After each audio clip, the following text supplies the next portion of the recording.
Wicket যখন খানিকটা slow হয় তখন বাংলাদেশের বোলাররা দুর্দান্ত। আগে ব্যাটিং করার পেছনে এটাই বড় কারণ ছিল। আমরা 120 রান চেজ করতে চাইনি, কারণ উইকেট আগে থেকে অবশ্যই ভালো ছিল। যখন চাপ তৈরি হবে তখন বাংলাদেশের বোলাররা কাটার মারবে। তাদের দলে কাটার মারার মতো বেশ কয়েকজন বিশ্বমানের বোলার আছে, তাদের ভালো স্পিনারও আছে। আগে ব্যাটিং করার পেছনে এটাই কারণ ছিল। ডেভিড আমাকে দেখিয়ে দিয়েছে কিভাবে ব্যাটিং করতে হবে। ওয়ানডে ক্রিকেটে আমরা প্রায় এভাবেই ব্যাটিং করি। আমাদের মাইন্ডসেট টি-20-র কাছাকাছিও ছিল না। আমরা শুধু বলে বলে রান করার উপায় খুঁজে বের করার চেষ্টা করেছি। গতকাল পাকিস্তান ও ভারত খেলেছে এখানে। বিশ্বের অন্যতম সেরা দল হওয়ার পরও 120 রান করতে স্ট্রাগল করেছে। এটা দেখিয়েছে যে আমাদের মাইন্ডসেট পুরোপুরি পাল্টাতে হবে। আপনি দাঁড়াবেন আর বাউন্ডারির বাইরে বল পাঠাবেন, এমনটা মোটেও হবে না। আমাদের ওয়ানডে মাইন্ডসেটে খেলতে হয়েছে। মাঝের ওভারে ডেভিড এবং আমার এমন প্রচেষ্টা কাজে দিয়েছে। শেষ 3 ওভারে আমরা টি-20-র মতো করে খেলেছিলাম। So only 2 ways, and he got us to a good start, but then we lost a couple of wickets that put us right back, exactly like the other games as well.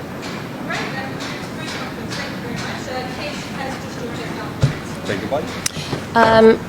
And also for Bangladesh, we'll have transition, and please ensure that you've got a microphone in your hand before asking your question. Please be mindful of the cameras at the back, Zuna.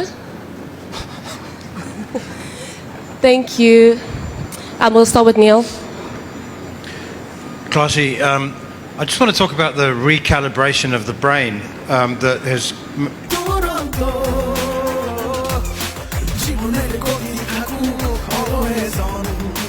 perhaps needed to go on here, because I find myself at the halfway stage thinking that's a pretty good score, and like, I mean, have you had to really make a profound kind of readjustment about the way you look at the game? Yes, I think David showed us the previous game how to bat on this wicket, and it's almost a similar way that we bat in the middle or in a one-day game.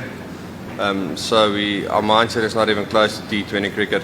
You just want to get in and find a way to bat a runner ball, and we know you 1 or 2 hits away just for going over a runner ball strike rate. So India and Pakistan yesterday, even 2 great teams, they struggle to get to 120. So that just means that we have to change our mindset completely. You can't just stand there and just smack it all over the park. So we had more or less of a one-day mindset today, as myself and David in the middle, and that seemed to be working. And then the last 3 overs we looked to take the game on a little bit more T20 style. We talk a lot about the differences between the formats, but I mean, coming from India last month to here, this is probably the biggest difference, isn't it? Yeah, it's a big change. You see scores there 200 and well, it was a month and a half ago we were part of a score that's 270, played 260, so it's well off, but it's part of the game. You still have to win the game, so the smarter teams and the way the guys have to bat, we have to adapt. Doesn't look like the sub or the Caribbean wickets are too much better, so we have to play smart cricket and use our cricket brain a little bit more. And just finally, we wouldn't advocate conditions like this, obviously, but are you sort of quite enjoying it in a strange kind of way? It's still good cricket.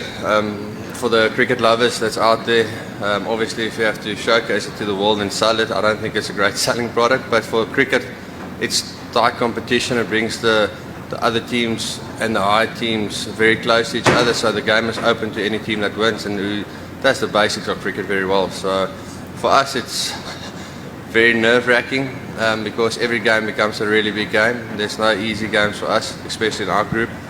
So it's still good, entertaining cricket. Everyone is on the edge of their seat, and any team can beat any team on the day on this field.